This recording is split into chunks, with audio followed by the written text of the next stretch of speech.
जुर्म और इंसाफ में आपका स्वागत है। मैं हूं महबूब आलम ख़ान और जैसा कि आपको मालूम है निकाय के चुनाव होने जा रहे हैं। इसमें वार्ड 63 के कांग्रेस पार्टी के उम्मीदवार जनाब आरिश सिद्दीकी साहब के पास हम आए हैं। इनसे बात करने की कोशिश करेंगे। जमी पे चल के आए हैं, जमी को देख लेते हैं। चलो हम भी बुलंदी से उतर कर देख लेते हैं। जो मुझसे रोज़ कहते थे कि तुम पर जान दे देंगे, चलो उन दोस्तों को आजमा कर देख लेते हैं। अपने दोस्तों को आजमाने के लिए, मोहल्ले की तरक्की के लिए और ना जाने क्या क्या अरमान और अपने प्लान लेकर सिद्दीकी साहब 63 वार्ड से कांग्रेस के उम्मीदवार के तौर पे अपने किस्मत आजमा रहे हैं। इनसे बात करने की कोशिश करते हैं। सिद्दीकी साहब, आपका जुर्म और इंसाफ में स्वागत है। बहुत बहुत शुक्रिया। हम आपसे जानना ये चाहेंगे, कांग्रेस में तो आपने, जैसा कि सभी जानते ही हैं कि युवा मोर्चा के आप नगर अध्यक्ष हैं, उसमें एक अच्छा मकाम आपने हासिल कर लिया है और यकीनन आपके डेडिकेशन पार्टी के लिए कई जगह पर, कई मौक़ों पे हमने देखा है और हर जगह आपकी हाज़िरी होती है। और ये भी सब जानते हैं कि अपने इस मुल्क में दो ही पार्टियां हैं राज करने वाली, एक कांग्रेस और एक बीजेपी। और जैसे कि हवा बन रही है, अब कांग्रेस का ही आने वाला टाइम है, तो इस बात के लिए तो हम आपको मुबारकबाद देते हैं। फ़िलहाल हम आपसे ये जानना चाहेंगे कि आप किन मुद्दों पर इलेक्शन में लड़ने जा रहे हैं। देखिए, मेरा इलेक्शन लड़ने का कोई ऐसा वो नहीं था, लेकिन इलेक्शन में कुछ मुद्दों पर लड़ रहा हूँ। हमारे जो पार्षद साहब अब से 5 साल पहले चुनाव में जीत करके आए हैं, जाहिर सी बात है जब जनता वोट देती है, जब भी कोई पार्षद चुन करके जाता है, चाहे वो पार्षद हो, कोई सा भी जनप्रतिनिधि हो, चाहे वो विधायक हो, चाहे एमपी हो, यहाँ तक कि प्रधानमंत्री हो। लेकिन जब एक पार्षद जीतने के बाद अपनी जनता को ये कहता हो, एक ख़ास मोहल्ले वालों को ये कहता हो कि तुम लोगों ने मुझे वोट नहीं दिया, और जब 10 आदमी उसके ऑफिस में बैठे हो और एक उनके पास उनका अपना लेटर लिखवाने के लिए चला गया हो, बहरहाल कुछ भी लिखवाने के लिए चला गया हो, और 10 आदमियों के बीच में उन्हें जलील करता हो कि इसे जानते हो ये कौन है, इसे पहचानते हो ये कौन है, इसने तो मुझे वोट ही नहीं दिया। तो जब पार्षद को यही नहीं पता कि अब तुम चुनाव जीत चुके हो, अब तुम सबके नुमाइंदे बन चुके हो, अब तुम सबके जनप्रतिनिधि बन चुके हो, अब तुमको सबका दिल जीतना है, तो पार्षद साहब ने जलील किया है लोगों को, रुसवा किया है लोगों को। ये कहते थे कि मैं तुम्हारे यहाँ चेकिंग करूँगा आकर के कि तुम वहाँ के हो या नहीं हो। क्यों भाई, वो आतंकवादी था, वो चोर था, वो कौन था? वो था तो आपका वार्ड का ही निवासी ना।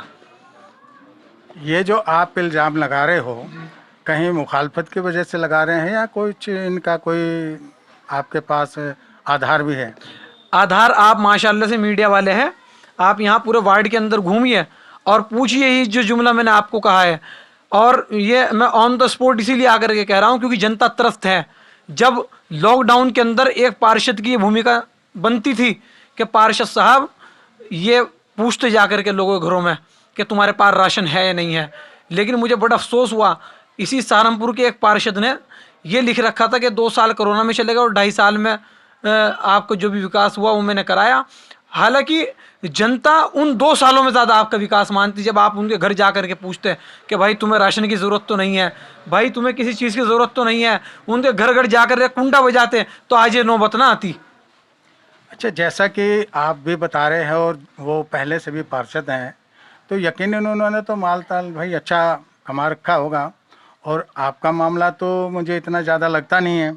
हाँ, ये अलग बात है कि आपने एक सियासत में अपना एक मकाम बनाया है, इसमें कोई दो राय नहीं। हम भी मैंने पहले भी जैसे कि कहा कि आपको मैंने हर मौके पे सामने देखा है, तो आप क्या उम्मीद लेके जनाब, आपको लगता नहीं कि आपका मुकाबला तकड़ा है?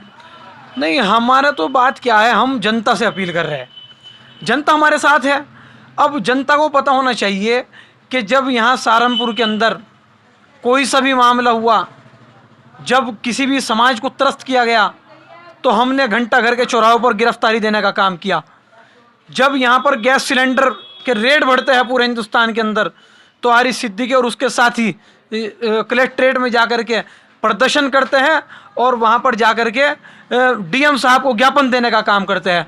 आज हम महज 23-24 साल की उम्र में जब अपनी जनता की लड़ाई लड़ना जानते हैं, और दूसरी बात, जो पार्षद आपके सामने नहीं बोल सकता, वो नगर निगम के अंदर क्या बोलेगा आप लोगों के सामने? बताइए आप मुझे। यहाँ के वार्ड की जनता को ये समझाना है। और जो यहाँ आप लोगों के बीच में बोल रहा है, आजकल के जो हमारे पार्षद साहब हैं, मैं सबकी नहीं कहता, बहुत अच्छे पार्षद भी हैं यहाँ से, लेकिन जो खसूसी तौर पर हमारे पार्षद साहब हैं, ये यहाँ के जो जनप्रतिनिधि और बनने के लिए जा रहे हैं, कुछ लोग, मैं सबको नहीं कहूँ, कुछ लोग ऐसे हैं कि जो जनता के सामने तो है शेर और अधिकारियों के सामने है भीगी बिल्ली। अधिकारियों के सामने तो होना चाहिए आपको शेर, क्योंकि कोई आप चोर थोड़ा ही है भाई, आप तो अपनी जनता का मैटर लेकर के जा रहे हो, और अधिकारी बात को सुनता भी है। हमने बहुत सारे काम नगर निगम से, नगर आयुक्त मैडम से, सर से, डीएम साहब से कराए और वो करके देते हैं, लेकिन ये वहाँ पर जाकर के भीगी बल्ली बन जाते हैं ये लोग। आपकी नज़र में ऐसे कौन से वो ज़रूरी काम हैं जो उनसे नहीं हो पाए और जिनको आप कराना चाहेंगे? देखिए, हमारा वार्ड इन 70 वार्डों के अंदर सबसे ज़्यादा पिछड़ा हुआ वार्ड है। हम ये चाहते हैं कि ये वार्ड उन वार्डों से जाकर के मिले जैसे कि नुमाइश कैंप है, और होने को तो हो जाए आसमां में भी सुराग, एक पत्थर तो तबीयत से उछालो यारो। अब ये क्या कहेगा कि किस तरह से करोगे, क्या तसव्वुर करोगे? हम चाहते हैं कि हमारे वार्ड के हर घर के आगे नेम प्लेट लगी हुई हो, उसका मकान नंबर, उसका हाउस नंबर लिखा हुआ हो। हमारे बच्चे जो आज 18 साल के हो चुके हैं, उनके वोट बने हुए हो, हमारे बच्चों के पासपोर्ट बने हुए हो, हमारे बच्चों की जन्म पत्रियाँ बनी हुई हो, हमारे घर घर के वार्ड के अंदर आयुष्मान कार्ड, पैन कार्ड, इनकी जितनी भी, सबसे पहले इन लोगों के इन मुद्दों पर काम करने हैं जो जिनकी इन चीज़ों को आवश्यकता है। यहाँ पर अगर किसी को खून की ज़रूरत पड़ जाती है तो हम एक ऐसी टीम बनाने का काम करेंगे कि जो हमारे वार्ड के अंदर, वैसे तो मैं पूरे सहारनपुर के लिए काम करता हूँ, आप बेहतर जानते हैं, लेकिन वो खसूसी तौर पर हमारे वार्ड के अंदर कोई बीमार है, उसे अचानक से खून की ज़रूरत पड़ गई, 20,000 रुपये में भी ब्लड नहीं मिलता है, हम ऐसी टीम बनाने का काम करेंगे जो जैसे अपने पार्षद को फ़ोन करेगा और पार्षद साहब उसको खून का भी इंतज़ाम करा करके देगा, क्योंकि हम अपनी जनता के अंदर जागरूकता को पैदा करना चाहते हैं। अच्छा, वार्ड में आप अपना मुकाबला किससे मानते हैं? हमारा मुकाबला तो किसी भी नहीं है, हमारा मुकाबला अपने से है। हमारा मुकाबला अपने से इसलिए है क्योंकि हमें जनता की परेशानियों ने खड़ा किया है। ये खसूसी तौर पर ये राजपूत और रक्कम शाह कॉलोनी, यहाँ पर सड़कें बनने के बाद भी आज भी हमारे रिश्तेदार कहते हैं कि तुम कौन से गांव के अंदर रह रहे हो।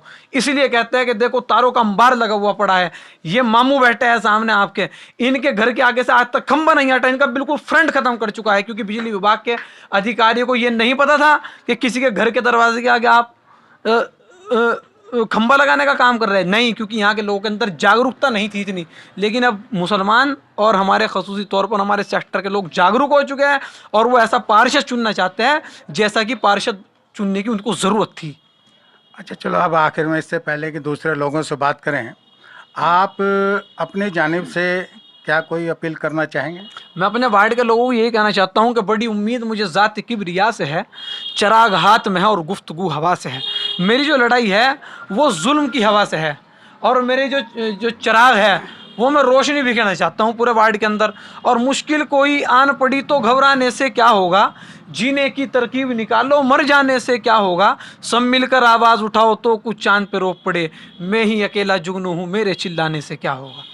अच्छा देखिए, कांग्रेस में निशान तो आप अव्वल नंबर का 1 नंबर पे ले गए हैं, तो क्या आप कॉन्फिडेंट हैं कि वोट भी आपको ऐसे ही मिल जाएंगे, यानी कि वोट हासिल करने में भी अव्वल नंबर पर रहेंगे? इंशाअल्लाह नंबर 1 पर रहेगा, क्योंकि ना तो हमारे वालिद साहब पर और ना हमारे पर किसी भी तरीके का कोई एक बंदा भी उंगली नहीं उठा सकता कि ये इस तरह के आदमी है, क्योंकि हम लोगों ने मोहब्बत कमाई है और मोहब्बत दी है लोगों को। हम लोग मोहब्बत के पुजारी हैं और हम लोग मोहब्बत ही बांटने का काम करते हैं, और मोहब्बत के साथ ही अगर हमारा कोई मुखालिफ भी है उसे भी अपना बनाने का काम करेगा। चलो, ये कुछ साथी खड़े हैं, इनसे भी ज़रा मालूम करने की कोशिश करते हैं। जी, आपका नाम? मोहम्मद आज़म सैफ़ी। जी, आप जैसा कि इन्होंने जो बातें कही हैं, इनके सामने बात मत करना, बताइए, आप अपनी तरफ से बताइए क्या कहना आपको। नहीं, ये है जो सेक्टर 63 की जो हमारे होना साथी हैं, ये निष्पक्ष और निडर और निस्वार्थ इंशाल्लाह हम इन्हें पार्षद बनाने का काम करेंगे।